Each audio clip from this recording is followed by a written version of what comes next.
Good morning, everybody. My name is Tom. I'm from the Netherlands. It was on the schedule as Open Data in the Netherlands. I'm not going to be talking about that, except for one thing to satisfy your curiosity. We're probably going to have a national government data catalog by January. So, I wanted to talk about socially open data because if you look at the schedule in the hallway there's a lot about technical aspects and there's a lot about the legal aspects. And as Rufus mentioned earlier this morning, the social aspects are important as well. But we tend to stay away from all the social aspects because that's where it gets messy. There's no way to predict how the chairs will end up after a garden party.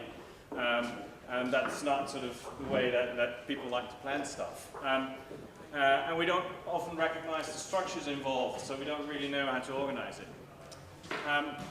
But if you look at the excuses or sort of the obstacles that people come up with when you start talking about opening up data sets, and you then start focusing on one single data set and one single issue, you will see that all these issues will easily melt away if you do include the social context around the data sets. These are all hard to answer in a generic way, but if you focus on one single data set, one single context, and take into account all the social aspects, the people involved, these issues tend to melt away. So instead of seeing all the social aspects around open data as inherently complex, we could simplify it down to just add context. And that's basically what I want to give to you today as a couple of ideas to keep on discussing in the other sessions where it's about technical openness and legal openness. And just to give you a quick few ideas of what socially open may mean in terms of data sets. If you look at metadata, it's about where do I go if I have questions about the data set, where do I leave my feedback, but also I want to have like contextual provenance. What was this data used for? And for what tasks? And how did they do that? Because that tells you a lot about what you could do with the data yourself. And when was this data generated and when will be it next updated, so I know in what type of context this data has played a role, and that helps me understand the data. Socially open also means including stuff with the actions to make it findable, and Rufus mentioned that, having pointers, do PR on your data sets, announce it in relevant environments, relevant communities where you suspect there might be interest, and of course add it to your local data catalog. And these issues, these obstacles that you saw on the big list, they will, like I said, probably melt away if you add social context, but that involves talking to reusers and making those visible so other people know who is reusing the data. The same thing goes for the people that the data is describing. I was in a session with the Ministry of Agriculture last week in the Netherlands, and they said we have lots of data about farms and farmers, but we're not going to be publishing that because it's about farmers. But when I talk to farmers, they say, we want that data out there because it's our way to establish a relationship with consumers without retail getting in the way. But because the ministry never talked to farmers about that, they just assumed that the data wasn't publishable. So talk to the people that data describes, if it describes people, and see what opportunities are there to release the data.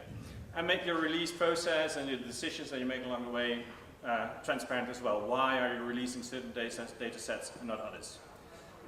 To me, socially open, and then I'll hand over to Bill, means adding context to data sets, and that's where actually the change and the shift in mindset will happen. It will not happen in the technical open aspects, it will not happen in the legal aspects, it will happen in the social context. Thank you very much. Bill?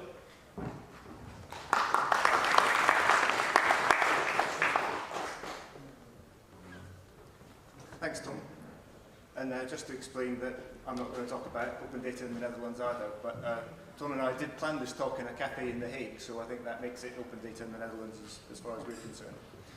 I'm just going to say a couple of words about the technical aspects of open data, and of course in 2 minutes I'm not going to solve the problems or go into any depth, but I just want to kind of advertise this as something that I'd really like to talk about in detail in the work sessions, and hopefully there are some other people here that want to do that too. So, an obvious thing that Rufus talked about in his intro, data publishing is only valuable, the data is only useful if people are going to use it. We can't just wait to see if they're going to use it or not, we have to help them do it. And I think my point is that a lot of the issues around technical openness are actually social openness issues, because we've got our end user of data on the right there. A few hardcore people might actually like reading turtle files and CSV files, but most people are going to go through some kind of software application that a developer has created. And although it doesn't often seem that way, but developers are people too. And we need to develop a social case around developers. We can't wait for them to come to us, we need to go to them. We need to do things that make data easy to use with tools that developers are familiar with. And there's various things going on with that already, and there's a lot more that we could do. So, like I say, I hope that we can get a chance to talk about that in the work sessions later. And I'll stop there too.